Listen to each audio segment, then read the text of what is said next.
नमस्कार। सुनिए जरा, मैं आपका स्वागत है। मेरा नाम है रोहित दुबे और मैं आपको सुनाने जा रहा हूं राजेश पांडे द्वारा लिखी वर्चस्व का 10वां अध्याय, सफेद एम्बेसडर।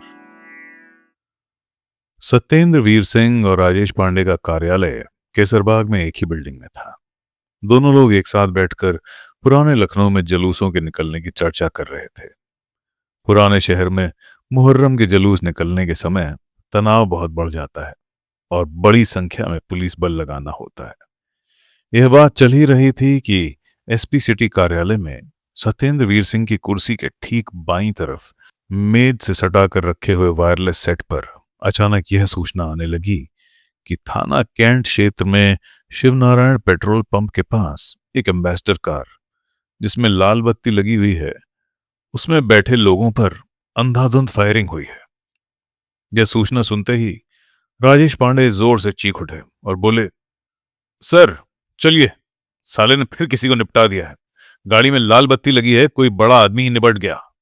दोनों लोग एक ही गाड़ी में बैठकर हजरतगंज होते हुए शिवनारायण पेट्रोल पंप के पास पहुंच ही रहे थे कि लोरेटो कॉन्वेंट से थोड़ा पहले राजभवन कॉलोनी से ढेर सारे अधिकारियों की गाड़ियां निकल रही थीं। तो ऐसा लगा कि घटना यहां नहीं हुई है। गाड़ी को रोककर वहां खड़े कुछ पुलिस वालों से पूछा गया, कोई घटना हुई क्या? जवाब मिला, सीनियर आईपीएस अधिकारी सीडी कैंथ ने अपने घर में अपनी ही रिवॉल्वर से गोली मारकर आत्महत्या कर ली है। सारे अधिकारी वहीं इकट्ठा हैं, कुछ आ गए हैं और कुछ लोग जा रहे हैं। यह सुनकर ड्राइवर को तेजी से मौके पर पहुंचने के लिए कहा गया। 5 मिनट की दूरी पर शिवनारायण पेट्रोल पंप का चौराहा आ गया। शिवनारायण पेट्रोल पंप चौराहे के मोड़ पर लखनऊ से कानपुर और इलाहाबाद जाने वाले मार्ग की तरफ एक सफेद रंग की एम्बेसडर गाड़ी खड़ी थी और एम्बेसडर गाड़ी के नीचे से बड़ी मात्रा में खून निकलकर ढाल से होता हुआ रेलवे लाइन के किनारे नाले की तरफ बह रहा था। जैसे ही रेलवे क्रॉसिंग पार करके सफेद रंग की लाल बत्ती लगी एम्बेसडर कार के नीचे से बहते खून पर नजर पड़ी, यह समझने में बिल्कुल देर नहीं लगी कि श्री प्रकाश ने वाकई किसी बड़े काम को अंजाम दिया है। गाड़ी पर सामने की तरफ लाल बोर्ड पर लिखा हुआ था, उपाध्यक्ष उत्तर प्रदेश कोऑपरेटिव बैंक। नजदीक जाकर देखा, ड्राइवर के बगल में बैठा हुआ वर्दी में गनर और पीछे की सीट पर बैठे हुए दो लहीम शहीम सफेद कुर्ता पैजामा पहने हुए लोग थे, जिनके चेहरे अब पहचान में नहीं आ रहे थे। सिर और चेहरे से भारी मात्रा में खून निकलकर कार से नीचे बह रहा था। घटना 20-25 मिनट पहले की लग रही थी। काफी भीड़ इकट्ठा हो गई थी। सीडी कैंथ साहब की आवाज से जहां उन्होंने आत्महत्या की थी, यह जगह बहुत दूर नहीं थी और पुलिस अधिकारियों की तमाम गाड़ियां या तो उनके आवास की तरफ जा रही थीं या फिर बाहर आ रही थीं। थोड़ी देर में ही यह पता लग गया कि मृतक उपाध्यक्ष उत्तर प्रदेश कोऑपरेटिव बैंक उपेंद्र विक्रम सिंह और एक उनका ड्राइवर और एक गनर था। उपेंद्र विक्रम सिंह के साथ बैठा हुआ दूसरा व्यक्ति इलाहाबाद का कोई बड़ा ठेकेदार था, जिसका नाम लोग शुक्ला बता रहे थे। एसपी सिटी और राजेश पांडे की गाड़ियों में बैठे सिपाही दौड़ दौड़ कर खोखे उठा रहे थे और लाकर दिखा रहे थे। मौका वारदात से मिले खोखों से पता चला कि हत्या करने में AK-47 और .45 की पिस्टल और 9mm की पिस्टल का प्रयोग किया गया है। .45 की पिस्टल का प्रयोग होना बहुत स्पष्ट संकेत दे रहा था। सत्येंद्र वीर ने राजेश पांडे से पूछा, कोई शक? कोई शक नहीं, राजेश पांडे ने कहा।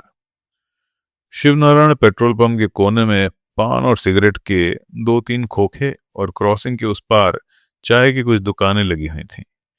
उन दुकानदारों से अलग अलग पूछताछ करने पर जो जानकारी प्राप्त हुई, उससे यह पता चला कि एक सफेद रंग की मारुति कार पहले से ही ठीक कोने पर खड़ी थी, जिसका मुंह रेलवे फाटक की तरफ था। जैसे ही यह एम्बेसडर गाड़ी और उसके पीछे चल रही टाटा सुमो इलाहाबाद कानपुर की तरफ जाने वाली रोड की तरफ मुड़ी, तो उसकी गति काफी धीमी हो गई। मारुति में बैठे हुए लोगों ने गाड़ी को सोमनाथ द्वार के सामने नीचे उतरते हुए देखा, तो 2 लोग गाड़ी से बाहर उतर गए। जब एम्बेसडर काफी धीमी हुई और अपनी बाईं तरफ मुड़ी, मारुति के खुले शीशों में हाथ डालकर एक व्यक्ति ने AK-47 एवं दूसरे व्यक्ति ने 2 पिस्टल निकाली। AK-47 लिए हुए व्यक्ति ने अंधाधुंध फायर किया तो गाड़ी अपनी जगह पर रुक गई। गाड़ी रुकते ही पिस्टल लिए हुए व्यक्ति ने पीछे बैठे दोनों लोगों पर पिस्टल से फायर किया और आगे बैठे हुए लोगों पर AK-47 लिए हुए व्यक्ति ने टूटे हुए शीशे को और तोड़कर AK-47 को भीतर डालकर ड्राइवर और गनर के सिर पर गोलियां मारी। इसी बीच पीछे वाली सीट पर फायर करने वाले व्यक्ति ने दोनों लोगों को उनके सिर पर सटा सटा कर गोलियां मारी। एम्बेसडर के पीछे चल रही टाटा सुमो में भी 4-5 लोग बैठे हुए थे, जिनके पास बंदूक भी दिख रही थी। पर AK-47 लिया हुआ व्यक्ति जैसे ही टाटा सुमो की तरफ AK-47 लेकर दौड़ा, टाटा सुमो तेजी से मुड़ी और वापस कटाई के पुल होते हुए लोरेटो चौराहे की तरफ भाग गई। जिस समय ये दोनों व्यक्ति एम्बेसडर में बैठे लोगों पर फायरिंग कर रहे थे, मारुति में पीछे बैठा हुआ व्यक्ति ड्राइविंग सीट पर आकर बैठ गया और फिर नीचे उतरे ये दोनों मारुति में आराम से बैठकर सुल्तानपुर रोड की तरफ चले गए। बहुत जघन्य तरीके से इन चारों की हत्या की गई थी। चेहरा इतना विकृत हो गया था कि आंख, कान, नाक का पता नहीं चल पा रहा था। फॉरेंसिक टीम से पूछा गया कि किस बोर के हथियार से इतने गंभीर जख्म हो सकते हैं, तो उन्होंने बताया कि यदि दूर से गोली चलाई गई होती तो 315 बोर की राइफल से चेहरे का थोड़ा भाग उड़ जाता, लेकिन गोलियां नजदीक से मारी गई हैं। मौके पर मिले .45 के कारतूसों से लगा कि चेहरे से सटाकर गोलियां मारी गईं, जिसके कारण पूरा चेहरा ही विकृत हो गया। फॉरेंसिक टीम के सदस्यों ने यह भी बताया कि .45 बोर अमेरिकन शस्त्र है और ऐसा बताया जाता है कि जानवरों के शिकार में इस छोटे हथियार का प्रयोग अंग्रेजों के जमाने में किया जाता था। उपेंद्र विक्रम सिंह के परिवार के लोग भी वहां पहुंच गए।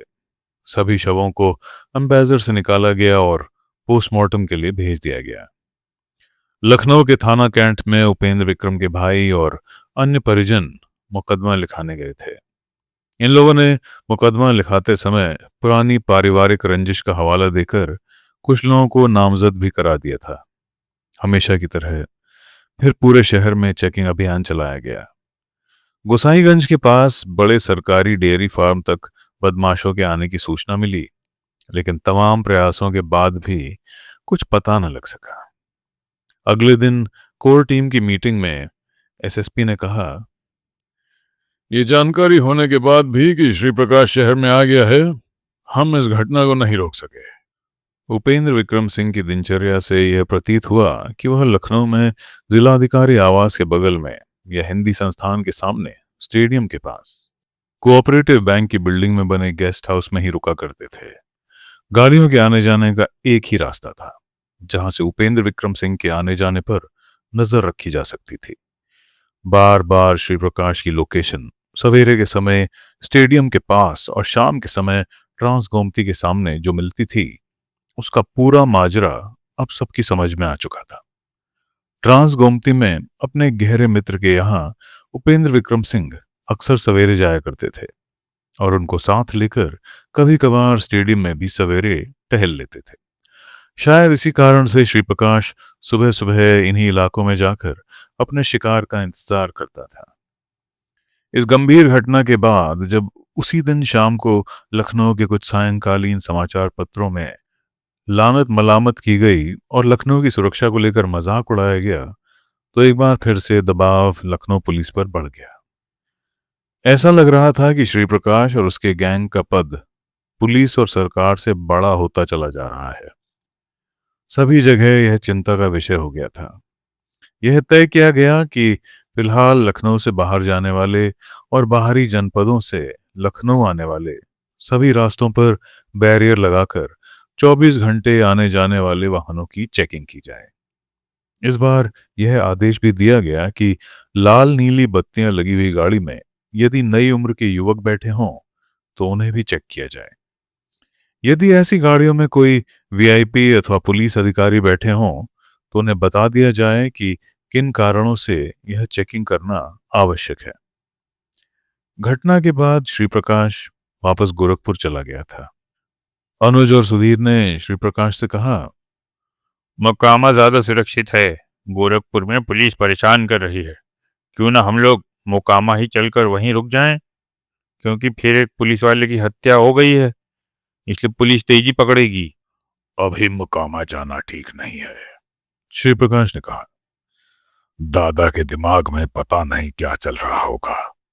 उन तीनों के मारने के बाद दादा के व्यवहार में थोड़ा परिवर्तन दिखाई दे रहा है। और गोरखपुर में कौन माई का लाल हमारी चेकिंग करेगा या हमारे घरों में दबिश देगा? हम लोग वहीं चलते हैं। गोरखपुर में एक दिन पवन पांडे का फोन आया। अशोक भाई, फैजाबाद के हमारे कार्यालय और आवास दोनों जगह पुलिस की दबिश हो चुकी है। अगर इधर आने का कोई प्रोग्राम बनता है तो हमें पहले से बता देना, हम कहीं और इंतजाम कर देंगे। अभी उधर आने का हमारा कोई प्रोग्राम नहीं है। अब तो तुम्हारा सारा काम हो गया। फैजाबाद, सुल्तानपुर के सारे ठेके और शराब का काम तुम्हें मिल गया है। अब रास्ते में कोई रुकावट नहीं है। कभी खर्चे पानी की जरूरत पड़ेगी तो बताऊंगा, भिजवा देना, श्री प्रकाश ने कहा। पवन पांडे ने फिर कहा, अशोक भाई, मैं इधर 2-3 बार लखनऊ आ गया, लेकिन हर बार पुलिस ने गाड़ी रोककर चेक की है। अब लखनऊ में पहले से बहुत सख्ती है। जब तक मामला ठंडा ना पड़ जाए अभी लखनऊ आने लायक नहीं है। हमें सब पता है पवन भाई, परेशान मत हो। जब हमें आना होगा तब मैं आ जाऊंगा, श्री प्रकाश ने कहा। पास बैठे सुधीर ने कहा, भैया इस तरह से जिद नहीं करते हैं, कुछ दिन चलो नेपाल रुक लेते हैं। पवन भाई ठीक कह रहे हैं, जब मामला शांत हो जाएगा तब वापस आएंगे। बिल्कुल नहीं।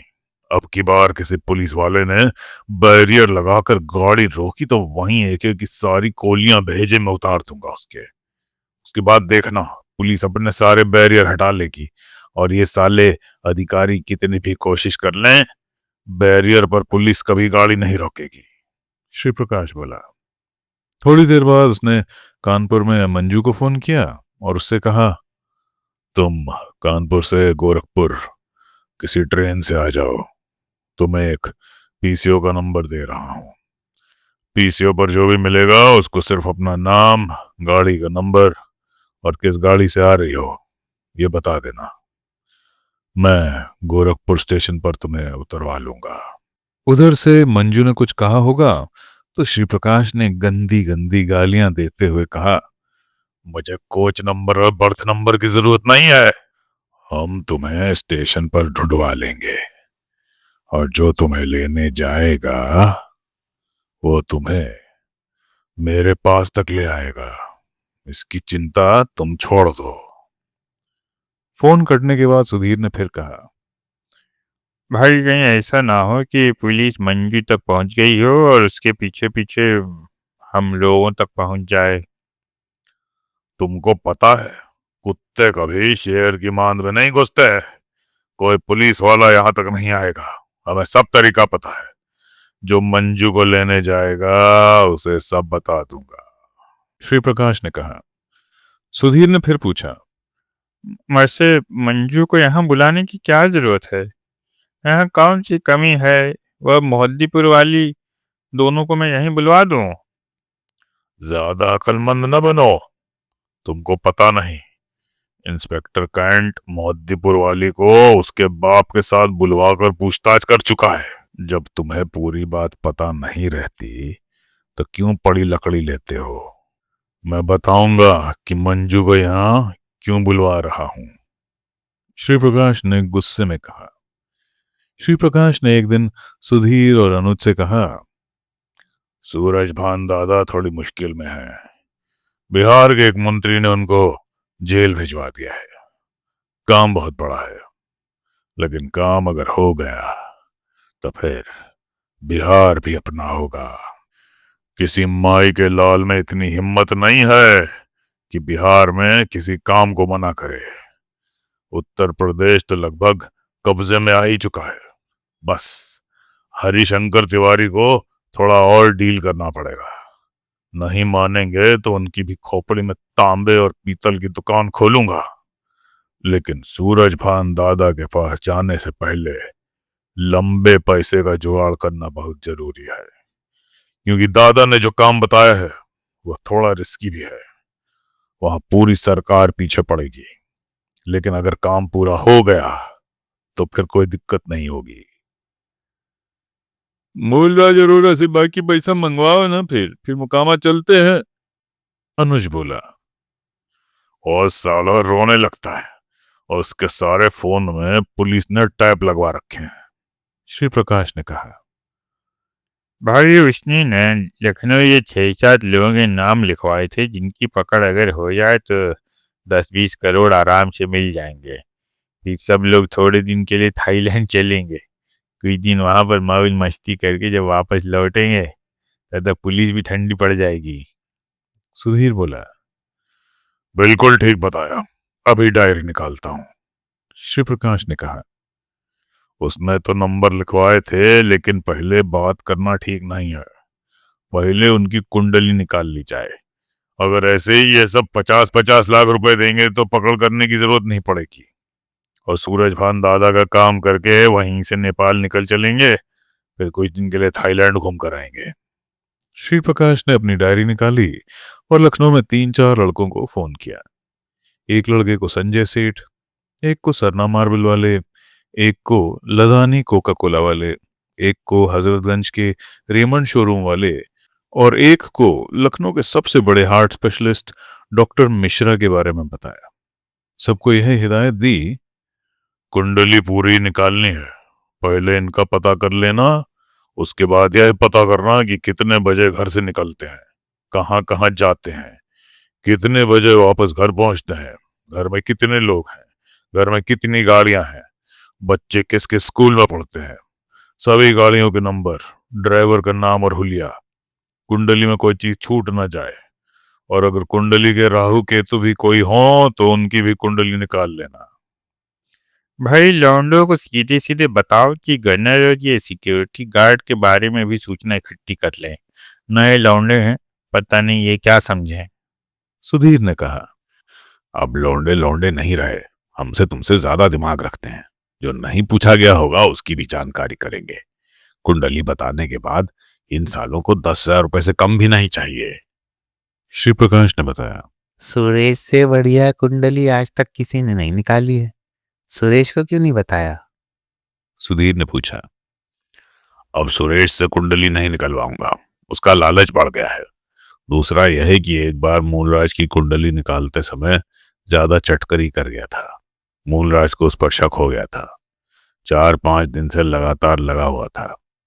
मूलराज ने पुलिस को बताया तो पुलिस उसको पकड़कर सुल्तानपुर चौकी ले गई थी, लेकिन गनीमत थी कि उसकी गाड़ी के सारे कागज पूरे थे। कोई सामान और असला उसके पास नहीं था।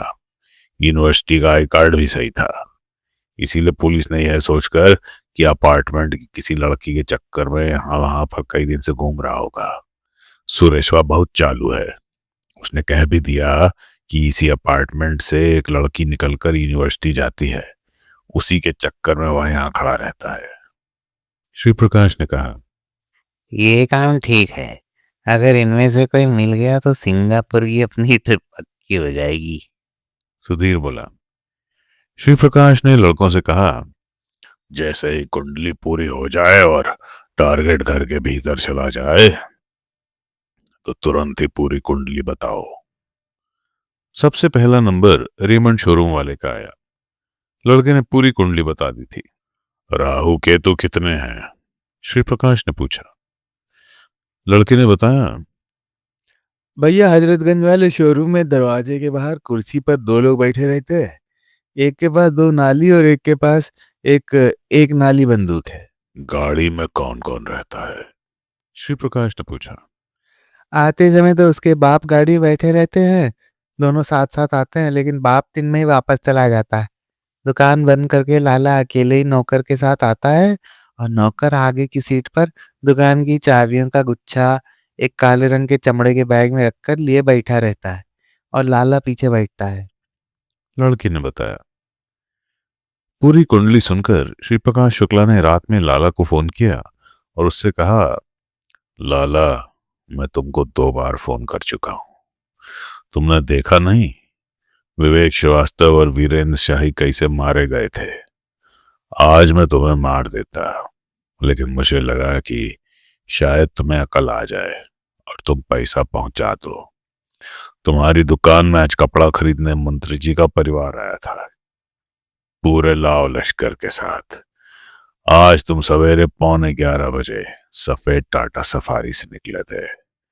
तुम्हारे बाप सफेद शर्ट और काली पैंट पहने पीछे बैठे थे और तुम गुलाबी रंग की चेक शर्ट और काली पैंट पहने थे। तुम्हारा बुढ़ा ड्राइवर नीले रंग की पैंट और शर्ट पहने हुआ था। तुम सवेरे स्टेडियम के पास मेहरोत्रा की पान की दुकान पर उतरे थे। वहीं पर तुम्हें 2 आदमी और मिले थे, जिनमें से एक नाटे कट का बहुत मोटा आदमी था। वो तुमको स्टेट बैंक की तरफ अकेले ले जाकर तुमसे कुछ बात कर रहा था। उसके बाद तुमने पान बंधवा लिया था। जब तुम उससे अकेले बात कर रहे थे, मैं तुम्हारे पास से निकला था। एक बार तो मन में आया कि भेजे में 4 गोलियां उतार दूं। फिर मैंने सोचा आज तुमसे अंतिम बार बात कर लेता हूं। अकल आ गई तो ठीक, वरना किसी भी दिन भेजे में तांबा भर दूंगा। तब 2 गुने पैसे तुम्हारे घर वाले दे देंगे। दिन में जब मंत्री का परिवार खरीदारी करने आया था, तो जब तुम उनको बाहर छोड़ने आए थे और उनके जाने के बाद तुम दुकान की सीढ़ी पर चढ़ रहे थे, तब भी मैं तुम्हें मार सकता था। वहां से लौटकर प्रकाश कुल्फी वाले के यहाँ तुमने कुल्फी भी खाई थी। वहां तुम्हें आराम से मार कर भीड़ में निकल जाता। किसी माई के लाल को पता भी नहीं लगता। अभी तुम जब गाड़ी से उतर गए और तुम्हारे नौकर ने तुम्हें चाबियों वाला काला बैग दिया, उस समय तो वहां कोई नहीं था। तुम्हारे मुंह से तो आवाज भी नहीं निकलती। गाड़ी लेकर ड्राइवर गैराज में खड़ी करने चला गया था। घर वालों को भी घंटों बाद पता चलता कि तुम घर के सामने ही औंधे पड़े हो। लाला के चेहरे पर हवाइयां उड़ने लगी। लाला भैया भैया करते हुए गिड़गिड़ाने लगा। अशोक भाई, धंधा बहुत मंदा चल रहा है। 50 लाख तो मेरे बैंक अकाउंट में भी नहीं होगा, मैं कहां से दूंगा। कहां से लाओगे यह तुम जानो। मैं तुम्हें सिर्फ इसलिए बता रहा हूं कि आज दिन भर मैं तुम्हारे पीछे पीछे तुम्हें मारने के लिए घूम रहा था। तुम्हें तो अंदाजा हो गया होगा कि अगर मैं चाहता तो आज तुम्हें कितने आराम से मार देता। मैं कल सुबह तुम्हें फिर फोन करूंगा। रात भर का समय है, तुम आराम से सोच लो। पैसा तो देना ही होगा। तुम नहीं दोगे तो मरने के बाद तुम्हारी घरवाली और बच्चे देंगे, श्री प्रकाश ने कहा। लाला के चेहरे पर हवाइयां उड़ रही थीं। फोन कटते ही उसकी पत्नी ने पूछा, क्या बात है, कौन था? वही अशोक सिंह था जिसने वीरेंद्र शाही विवेक श्रीवास्तव को मारा था और मूलराज अरोड़ा को किडनैप करके उससे पैसे वसूले थे। इसका असली नाम श्री प्रकाश शुक्ला है, लाला ने बताया। श्री प्रकाश शुक्ला नाम सुनते ही लाला की पत्नी भी बहुत गंभीर हो गई और बोली, ये तो बहुत बड़ा गुंडा है। काफी दिनों से इसका नाम अखबार में निकल रहा है। इसी ने जनपद में दरोगा को गोली मारी थी। हाँ। क्या मांग रहा है? 50 लाख रुपए मांग रहा है। किस बात के? बिना किसी बात के गुंडा टैक्स मांग रहा है। इतना पैसा मैं कहां से दूंगा? इसने कल सुबह फिर फोन करने को कहा है। यह तो मेरे घर से निकलते और घर वापस आते समय तक मेरे आसपास ही था। एक एक करके छोटी छोटी बात भी इसने बताई है कि कौन मिलने आया था, मैं किस किस रंग के कपड़े में था, कब थोड़ी देर के लिए मैं दुकान से निकला था, कब हसीन भाई की दुकान पर गया था, उनसे कुछ पुराना हिसाब करने के लिए। यहाँ वहां की बात भी बता रहा है।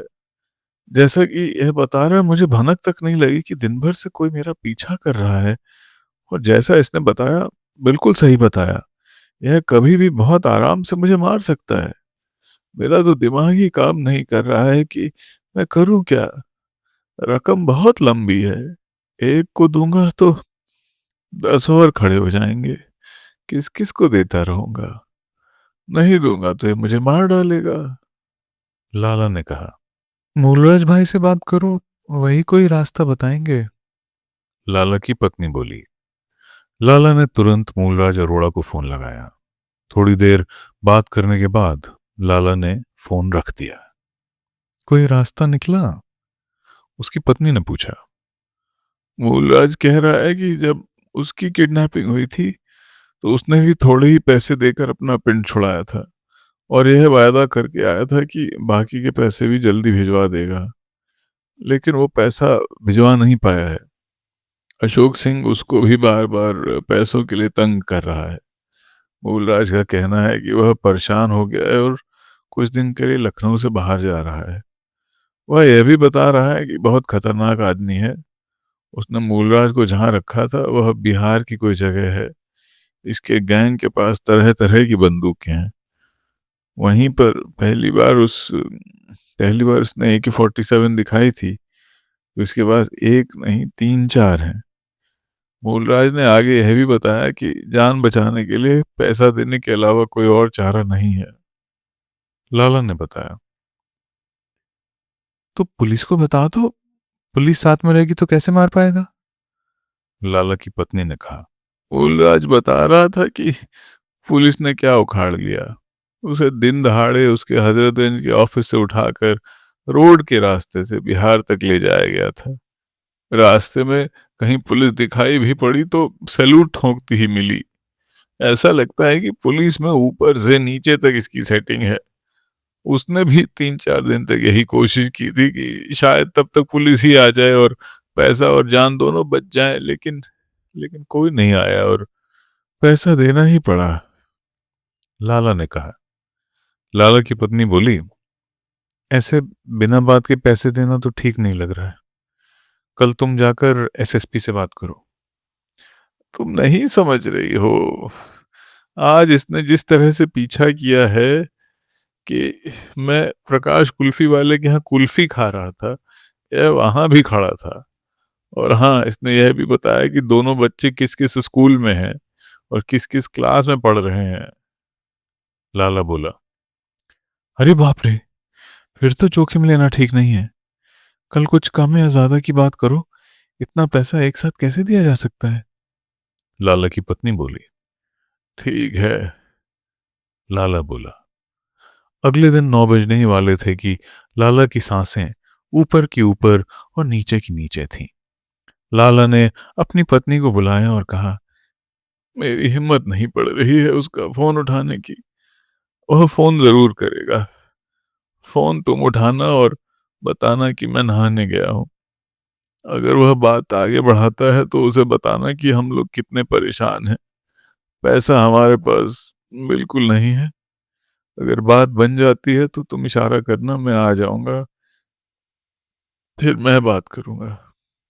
वह अपनी पत्नी को समझा ही रहा था कि तभी फोन की घंटी बजी। लाला की पत्नी ने तुरंत फोन उठाया, लेकिन वह फोन लाला के छोटे भाई का था। लाला पीछे खड़ा होकर सुन रहा था। लाला और उसकी पत्नी की जान में जान आई कि उसका फोन नहीं है।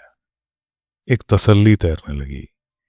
फोन रखते ही फिर से घंटी बजी और उधर से आवाज आई, मैं अशोक सिंह बोल रहा हूं। लाला कहाँ है? वो नहाने गए हैं। फिर उधर से आवाज आई, कितनी देर पहले नहाने गया है? किसी के फोन की प्रतीक्षा कर रहे थे, अभी अभी नहाने गए हैं। आप कौन बोल रहे हैं? मैं उनके आते ही बता दूंगी। तुम कौन हो? मैं उनकी पत्नी बोल रही हूँ। बता देना कि अशोक सिंह का फोन आया था और जब टाइम बता दिया गया था तो फोन छोड़कर जाना नहीं चाहिए था। मैं अभी थोड़ी देर में फिर फोन करूंगा। अच्छा अच्छा भाई साहब, मैं समझ गई। शायद आप ही के फोन का इंतजार कर रहे थे। भाई साहब, हम लोगों पर थोड़ा रहम करिए। अभी हमारे बच्चे बहुत छोटे हैं। किस बात का रहम करूं? तू भी तो परसों एक बर्थडे पार्टी में गई थी। कम से कम 3 किलो सोना और हीरा लादे हुए थी। पूरा लखनऊ लूट कर रख दिया। अब तुझसे क्या बात करूं? आधे घंटे में फोन मिलाऊंगा। वैसे तुम्हारा नाम क्या है? भाग्यश्री मेरा नाम है। तुम्हारी हाइट थोड़ी सी ज्यादा होती तो तुमसे सुंदर कोई औरत लखनऊ में नहीं होती। तुम्हारी आवाज बहुत अच्छी है। इतना सुनना था कि लाला की पत्नी के हाथ से फोन गिर गया। लाला पीछे खड़ा था। वह घबरा गया और उसने फोन का चोगा उठाकर जल्दी से क्रेडल पर रखा। लाला की पत्नी पसीने में डूब गई थी। लाला ने पूछा, क्या बात हुई? कुछ कुछ बात बनी क्या? बहुत खतरनाक आदमी लगता है। अब तुम बात करो, पैसे तो देने ही पड़ेंगे। इसे सबके बारे में सब कुछ पता है। परसों अतुल अग्रवाल के यहाँ वाली बर्थडे का जिक्र कर रहा था। पत्नी बोली। श्री प्रकाश ने आधे घंटे बाद फिर फोन किया। अब की बार सीधे लाला ने फोन उठाया। लाला जी, क्या तय किया है? तुम जीना चाहते हो या मरना चाहते हो?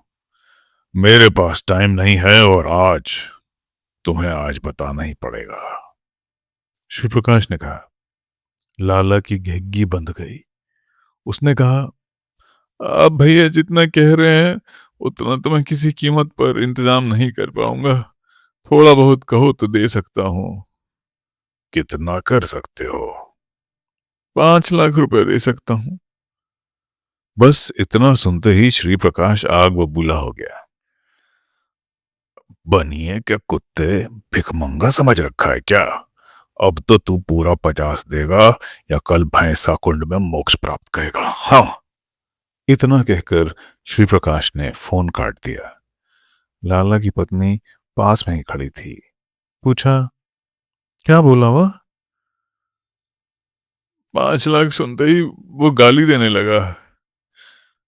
जो मांग रहा है वो दे दो। जान से बढ़कर कुछ नहीं है। पैसा तो फिर कमा लेंगे।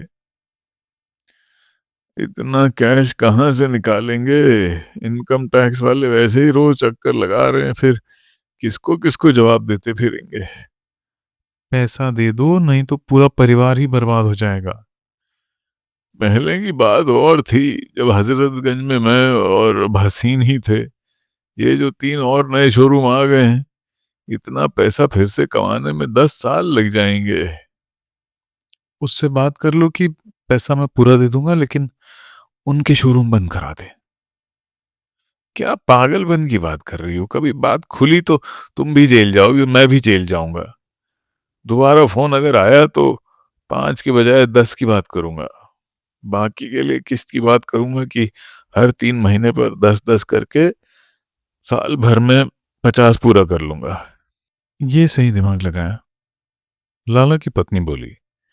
पति पत्नी बात कर ही रहे थे कि फोन की घंटी बजी। लाला ने फोन उठाया।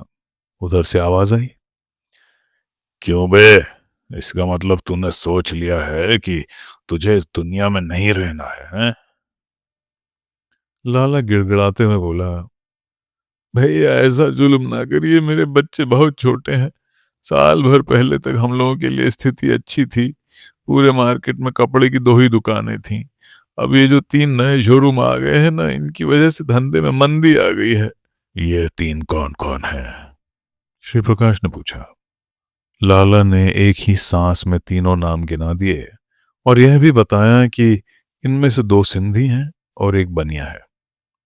सिंधी वही है जो छोटा सा है, गोरा सा, जिसने सिर्फ साड़ी का शोरूम खोला है। बहुत मीठा बोलता है, हैं? श्री प्रकाश ने पूछा। हाँ, लाला ने कहा। तुम पूरे पैसे दे दो, हजरतगंज में फिर तुम्हारा ही सिक्का चलेगा। जब तुम इतनी मदद करोगे तो फिर मेरा भी फर्ज बनेगा कि मैं बाजार में तुम्हें चमका दूं। जी भैया। कल तुम पूरा पैसा भिजवा दो तो 1 हफ्ते में ये तीनों दुकानें बंद हो जाएंगी। अरे नहीं भैया, ऐसा मत करिएगा। हरामी तो तीनों बहुत हैं और उनके भी बाल बच्चे हैं। पर मैं आपका पूरा साल भर में चुका दूंगा। क्या बोले? साल भर हैं? तुम्हारा दिमाग खराब है। पैसा तो मुझे कल चाहिए। इतनी लंबी रकम के लिए भैया थोड़ी मोहलत नहीं देंगे तो हम कहाँ से लाएंगे? मैं जानता हूं कि पैसा मुझे देना ही है और पैसा नहीं दिया तो आप मुझे जब चाहेंगे मार देंगे। कल कितना पैसा दे सकते हो? भैया कल हम 10 लाख भिजवा देंगे। बाकी हमारी 3-3 महीने की किस्तें बना दीजिए। ठीक 3 महीने बाद मैं 10 और दे दूंगा और आपका एक एक पाई भिजवा दूंगा। अच्छा, ठीक है। कल काउंटर पर 10 लाख रुपए रेडी रखना। हाँ, यह ध्यान रखना कि जरा सी भी चालाकी मत करना। यह नहीं होना चाहिए कि पुलिस वाले सादे कपड़ों में दुकान पर बैठे हुए मिले। पैसा लेने मेरा आदमी जाएगा, मगर उसको खरोंच भी आई तो अकेले तुझको नहीं मारूंगा। पहले तेरे दोनों बच्चों को, फिर तेरी बीवी को और अंत में तुझे मारूंगा। समझे कि नहीं समझे? जी भैया समझ गए। अगले दिन हजरतगंज के सभासद रहे नृपेंद्र पांडे पैसा लेने के लिए रेमंड शोरूम के बाहर पहुंचे। वहां देखा कि उसको पहचानने वाले बहुत सारे लोग खड़े थे। नृपेंद्र वहां से तुरंत वापस लौट आया। हजरतगंज के हनुमान मंदिर पर पहुंचकर वहीं पर अपनी मोटरसाइकिल खड़ी कर दी और हनुमान जी के दर्शन किए। वहां से पैदल निकलकर कॉफी हाउस के आगे वाले गेट के भीतर घुस गया और पीसीओ से फोन करके एक लड़के को हनुमान मंदिर पर बुलाया। वहीं मोटरसाइकिल के पास खड़े होकर मिलने जुलने वालों से बातचीत करता रहा। थोड़ी देर में वो लड़का आ गया। लड़के को अकेले में ले जाकर समझाते हुए कहा, सीधे रेमंड के शोरूम में चले जाओ, ठीक है? और नीले रंग की शर्ट पहनकर लाला बैठा हुआ है। जब वह एकदम अकेला हो जाए तो उससे धीरे से कहना कि अशोक सिंह ने भेजा है। वह एक थैला देगा, थैला लेकर सीधे मेरे पास चले आना। पूरा काम करने में 3-4 मिनट ही लगेंगे। जल्दी काम करके आओ। जी भैया अभी जाता हूँ। लड़के ने कहा।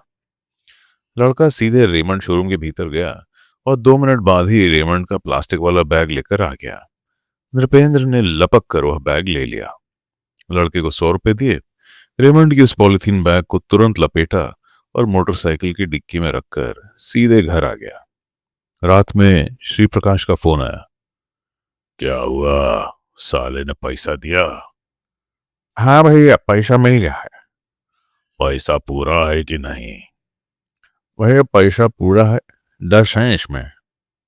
नृपेंद्र ने जवाब दिया। नृपेंद्र भाई, इसमें से 1 लाख रुपए तुम निकाल लो, ठीक है? बाकी कल कोई तुम्हारे पास जाएगा, उसको दे देना, वो हमको पहुंचा देगा। श्री प्रकाश ने कहा। नृपेंद्र बहुत खुश हुआ। थोड़ी सी मेहनत में 1 लाख रुपए उसे मिल गए थे। उसने तपाक से कहा, भैया और कोई काम हो तो भी हमें जरूर बता दीजिएगा, हैं? हाँ नृपेंद्र भाई, जरूर बताऊंगा। श्री प्रकाश ने कहा। इसके बाद श्री प्रकाश ने कुंडली निकालने वाले लड़के राकेश मणि को फोन किया और कहा, तुमने बहुत अच्छी कुंडली निकाली थी लाला की। कहीं कोई गलती नहीं की थी।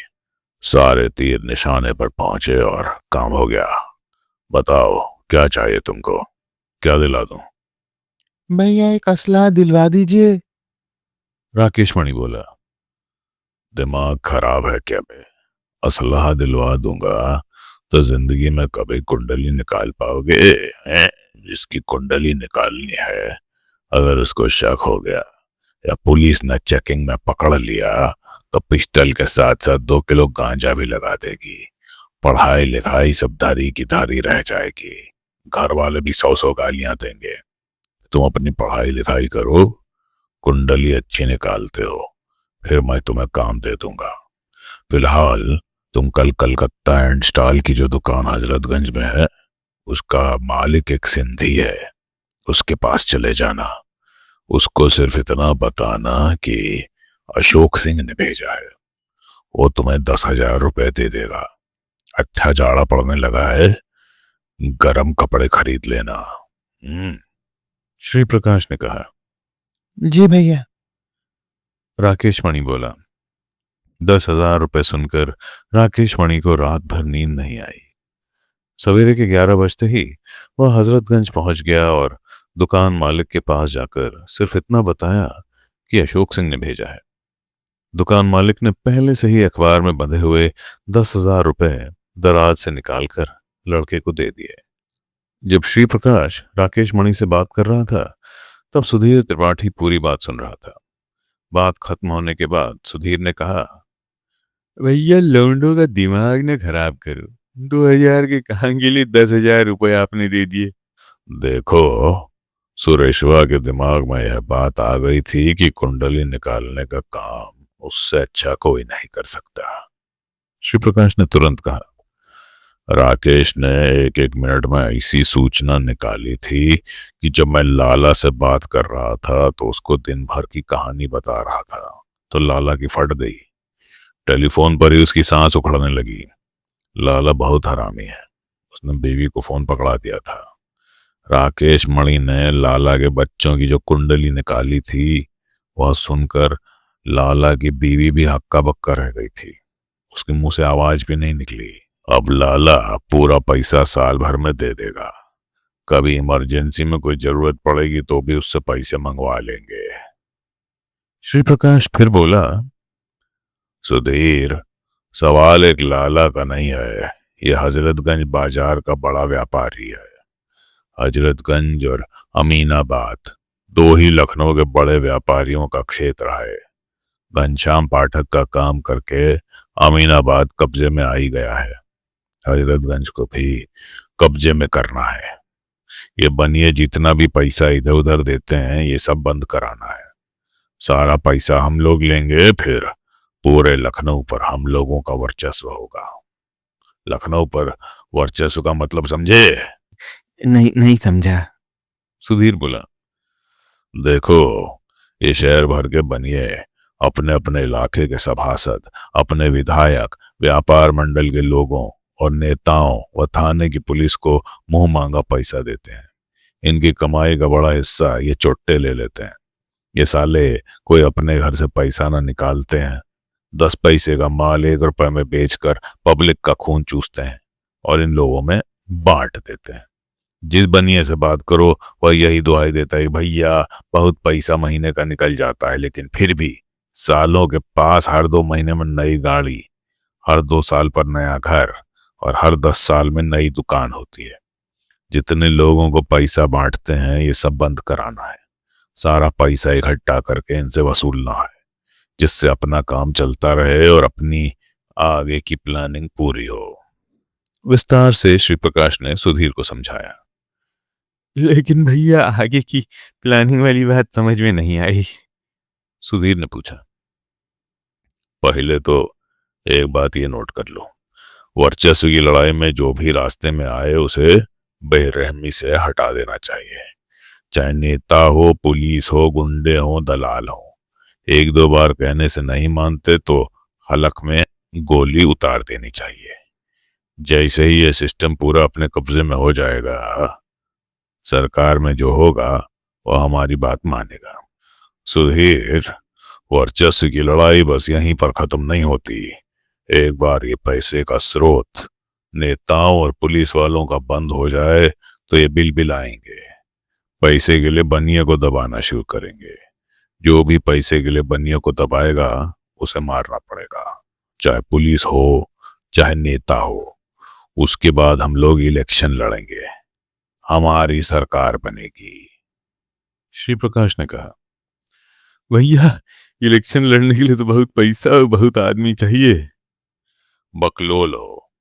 श्री प्रकाश बोला, यह पैसा और आदमियों की भीड़ ये बनिए ही इकट्ठा करेंगे, यही रैली निकलवाएंगे। पब्लिक तो दिहाड़ी मजदूर है। 1 दिन का पैसा दीजिए, जहां चाहिए दिन भर खड़ा रखिए। भीड़ ही होगी, रैली भी होगी, गाड़ियों का तेल भी होगा, झंडा भी होगा और हम इलेक्शन भी जीतेंगे। भैया बड़ी दूर की बात सोची, तो मजा आ जाएगा। सुधीर ने कहा, आनंद पांडे के भागने से हमेशा दिमाग में एक टेंशन रहता था कि ये सबसे नजदीक से हम लोगों को जानता है।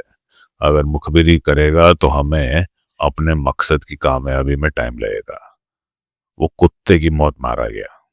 विधायक देवेंद्र सिंह से भी निपटेंगे।